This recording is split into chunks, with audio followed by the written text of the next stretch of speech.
Tantor Audio, a division of Recorded Books, presents 1939, The Last Season, by Decourcy. Narrated by Maggie Ollerenshaw. Introduction. The way it was. What was Great Britain like in 1939?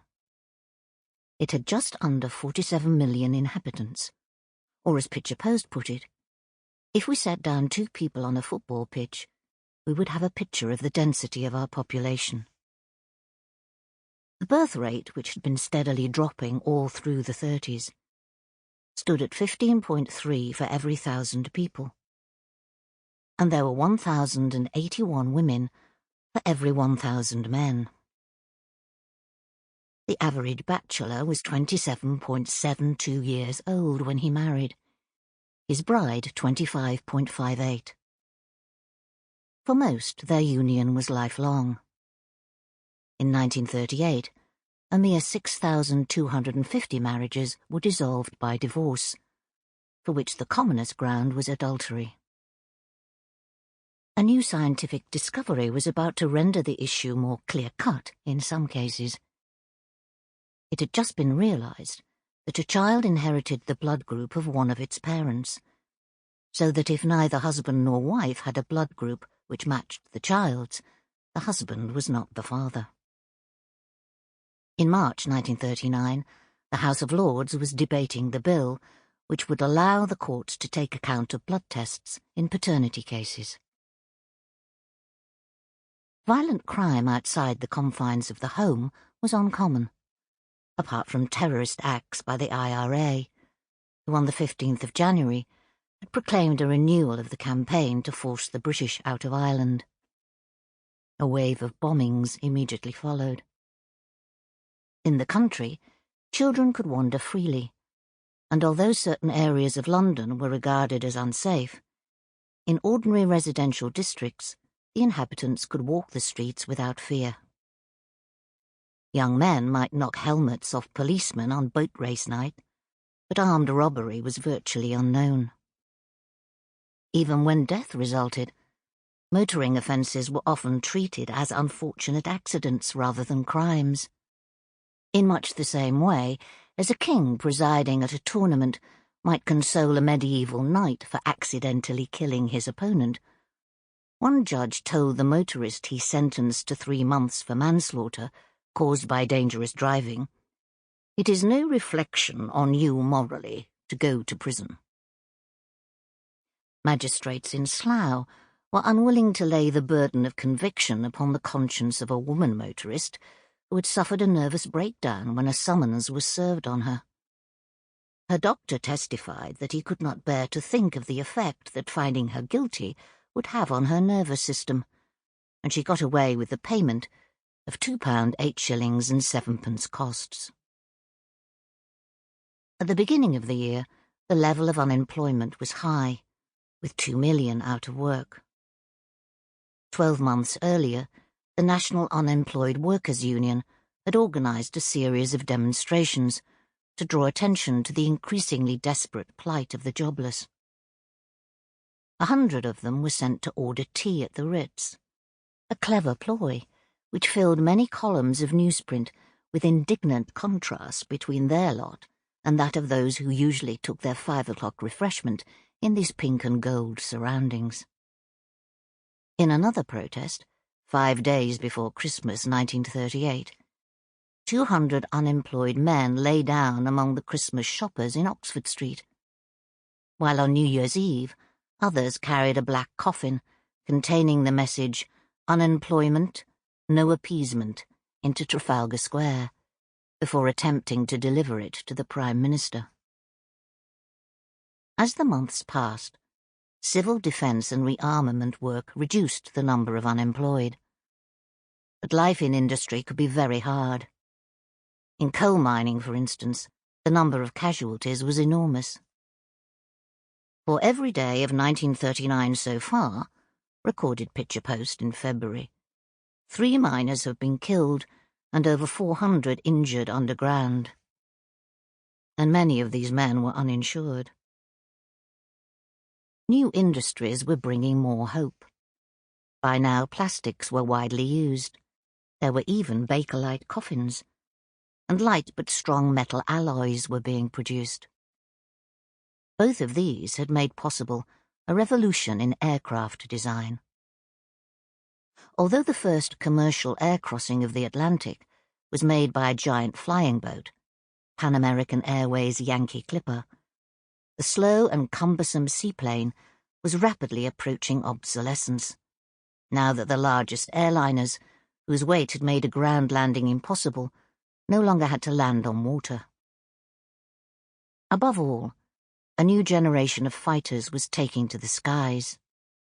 The unbeatable Vickers Supermarine Spitfire, and almost as famous, the Hawker Hurricane, single-seater monoplanes mounting 4 machine guns in each wing, which were replacing the old Gloucester Gladiator biplane. Across the Atlantic, the Americans were just beginning the commercial production of nylon, invented the previous year, and later used for wartime parachutes. In 1939, the countryside was made up of small fields, as well as grass, woodland, scrub, heath, and fallow. The price of land varied enormously. The rich black silt land of the fens, which produced a crop of potatoes normally worth about £40 an acre, sold at £100 or more an acre, while marginal land might fetch as little as £1.50 an acre. The number of farm workers had dropped from 869,000 in 1921 to just over 500,000. For although 45 million of Great Britain's total 56 million acres was agricultural land, almost 1 food-producing acre for each man, woman and child in the country, cheap imports of food had made farming so uneconomic that it had become increasingly run down. Wheat was grown only on the best land, because the price of imported wheat was so low that it was not worth the farmer's while to spend money on fertilizing and cultivating thin soil. Fully 1/3 of British farmland was either mountainous or moorland that would support only sheep or hardy mountain cattle. Another 3 million acres was woodland. The Forestry Commission was planting conifers and pines to exploit the sandy breckland in East Anglia. Poor though the grazing was in many places, this did not worry Britain's vast rabbit population. The plague of the farmer, they were shot, trapped, snared, coursed, or driven by ferrets into nets stretched over the mouths of their burrows or to a waiting gun. At harvest time, a horse-drawn mechanical reaper and binder started cutting the field from outside, round and round. As the corn dwindled to a shrinking central island of tawny, rustling fronds, there would be a sudden explosion of rabbits in all directions. Amid the frantic barking and yelping of the chasing dogs and a hail of missiles, many were shot or killed with sticks. But nothing seemed to have any effect on their numbers, or on the immense damage they did to crops. The life of a small farmer was hard. A drought could cause real problems because many had no piped water supply. Although the national electricity grid had been set up by 1935, its heavy cables, draped from enormous and hideous pylons, reached few rural areas. Of England's 400,000-odd farms, under 35,000 were connected to the mains. The rest relied on their own generators, oil lamps, or candles. Most of the heavy work on a farm was done by Britain's 668,000 farm horses. In the summer, the hay was cut, usually by a horse-drawn mechanical cutter, to be turned as it lay on the ground by a man with a fork until it was dry. Then it was raked into loosely piled haycocks. Finally, it was pitchforked onto hay carts to be taken to the corner of a field or farm paddock, where the haystack was to be built. Wages, fixed by local wages boards, varied from one county to another, according to what the land could pay, though the average minimum weekly wage for a man over 21 was 34 shillings and 7pence. In London there were pea-soup fogs in the winter, gaslights in the streets, and errand boys whistling as they made deliveries by bicycle. At Billingsgate, the porters wore special headgear called a bobbin hat, made of heavy waterproof leather on a wooden frame. On these they carried boxes of fish at 2pence a stone, about 6.4 kilos. A skilled man could earn up to £8 a week. Such a handsome salary probably enabled him to live in one of the new homes built over the last 5 to 6 years at the cost of a few £100s. The 30s had seen not only ribbon development, but also a vast explosion of suburban building. By May 1939, 4 million houses had been built since the armistice of 1918. Politically, the scene in 1939 was bleak. Although everyone still hoped desperately for peace, preparations for war had been well underway for some time, especially to counter the death expected to rain from the skies. It was believed by everyone, from leading politicians to the man in the street, that this would take 2 forms, each almost as horrible as the other. At 4:30 on the afternoon of the 26th of April 1937, the Condor Legion of the Luftwaffe had appeared over a small undefended Spanish town called Guernica, and systematically reduced it to a heap of rubble, blood, and broken bodies. The power of the modern bomber to inflict wholesale slaughter and devastation had become an established article of belief and dread, reinforced by newsreel pictures of the Germans bombing other Spanish cities, and the destruction wrought by Japanese bombers on Shanghai. Thus the air staff estimate of British casualties in the coming war was immensely higher than proved to be the case. The experts reckoned that the German Air Force could drop 700 tons of bombs a day over a period of several weeks. As the official estimate was that each ton of bombs would cause 50 casualties, 17 dead and 33 seriously injured, it was expected that more than 83,000 would die in the first week of bombing. In fact, the total number of deaths in the UK from bombing during the whole war was 51,509. In addition, it was believed that war would inevitably involve the immediate and widespread use of poison gas, which would saturate alike the streets of London and the remotest Yorkshire Dale. Even cigarette cards carried instructions for avoiding contamination by mustard gas. Accordingly, when Sir John Anderson, Home Secretary and ipso facto Chief of the ARP, Air Raid Precautions Services, announced the issue of gas masks, he stressed that they must be kept on the person or beside the bed at all times of day or night. Children under the age of 2 were the first to be issued with these protective masks. In journalism, 1939 was above all the year of the newsletter.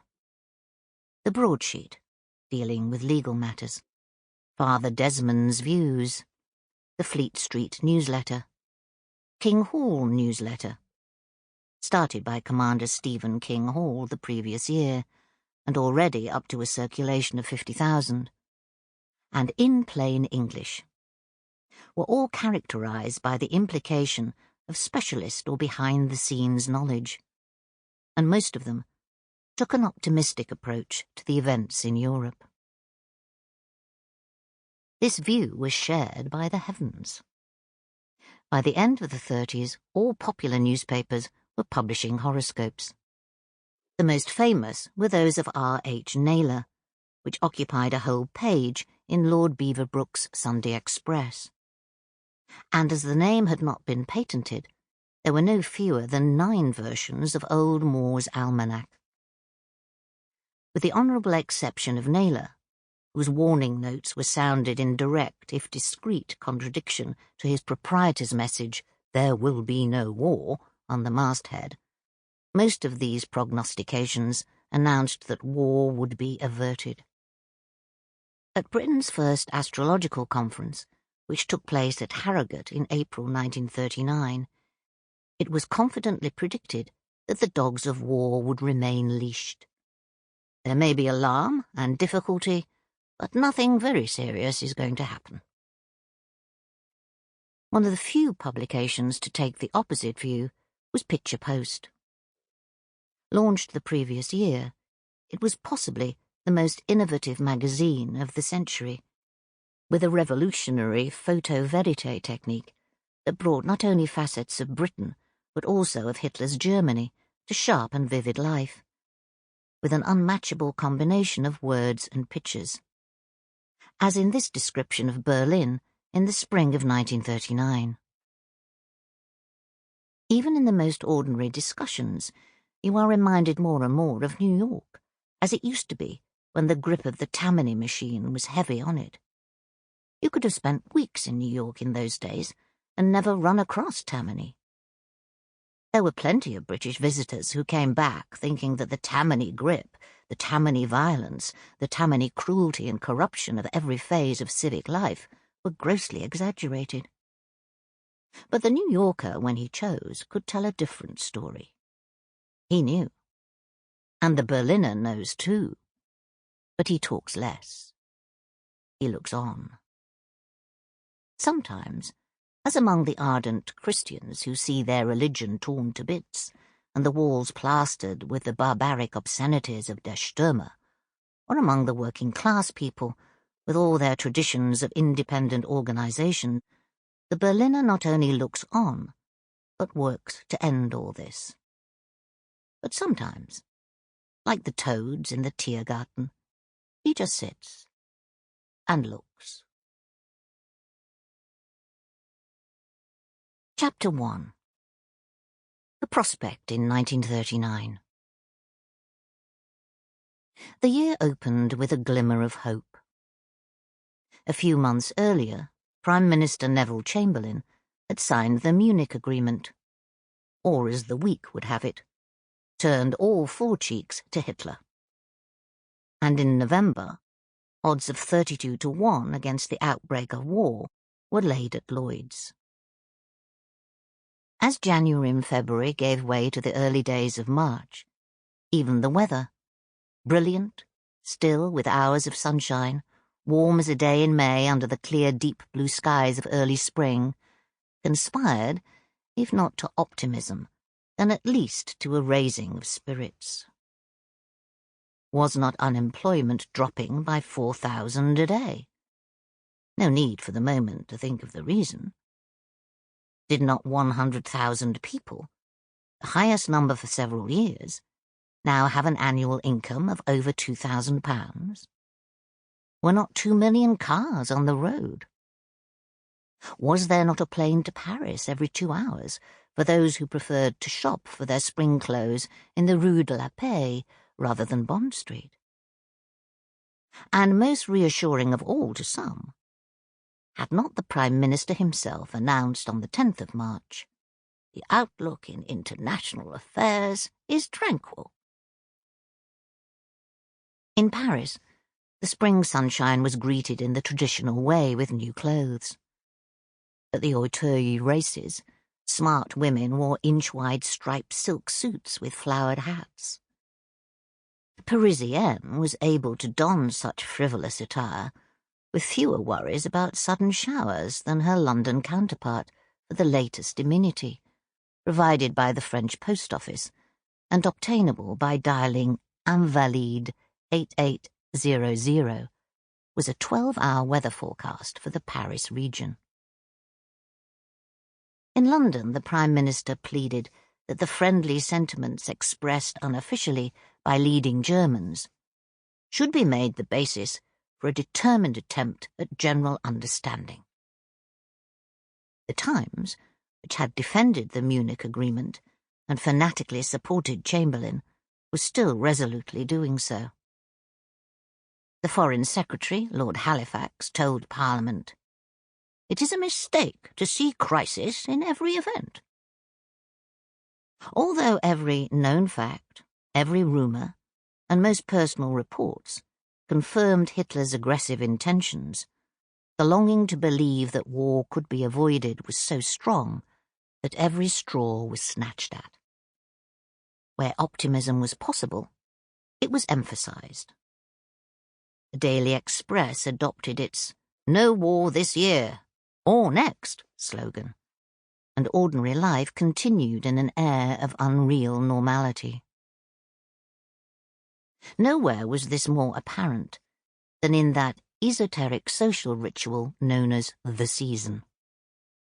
Those few brief summer weeks when all society threw itself into a frenzy of carefully organised gaiety. Much of this was focused on the debutantes. Nobody shortened the word to Debs in those days. More or less naive 17- and 18-year-olds suddenly flung into a round of gaieties, frenetic and sophisticated by any standards. The cult of youth was unknown.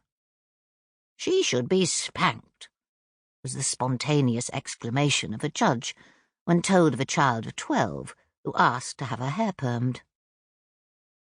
Making the sudden step across the gulf that separated being grown up, or out, from the simplicities of the schoolroom could be nervous work indeed. What sort of world were the debutantes of 1939 launched into? It was an age of convention and conventions. Table manners were dinned into children, who were expected to finish what was on their plate and remain silent when their elders were speaking, though there were certain subjects these elders were careful to avoid. These were usually signalled by the phrase "pas devant les enfants" or "pas devant les domestiques," for neither children nor servants were expected to understand French. Bills were paid in guineas as well as in pounds, half-crowns, florins and shillings. Table tennis was called ping-pong, and badminton known as battledore and shuttlecock. The cheapest fare from Victoria to Paris was £3, and one could live comfortably on £5 a week. The social rules, complicated though they were, did at least provide a set of unwavering guidelines. None was stricter than that governing sexual behaviour. Everyone knew that it was wrong for a girl to go to bed with a man before marriage. Nice girls didn't. And if, once they were well into their 20s, they finally decided to, they kept this fact firmly to themselves for fear of outraging society. This moral absolute was implicit in every stage or screen love story, in every romantic novel, and every nuance of social behaviour.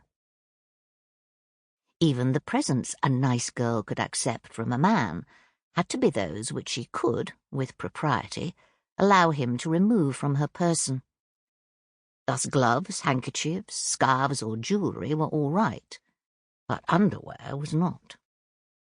A woman's virtue, and thus her reputation, were precious possessions. In 1939, an unsuccessful High Court action for slander was brought by a married couple against a female friend, represented by Mr. Norman Burkitt, K.C., who had allegedly said at a cocktail party that their son had been conceived before they were married.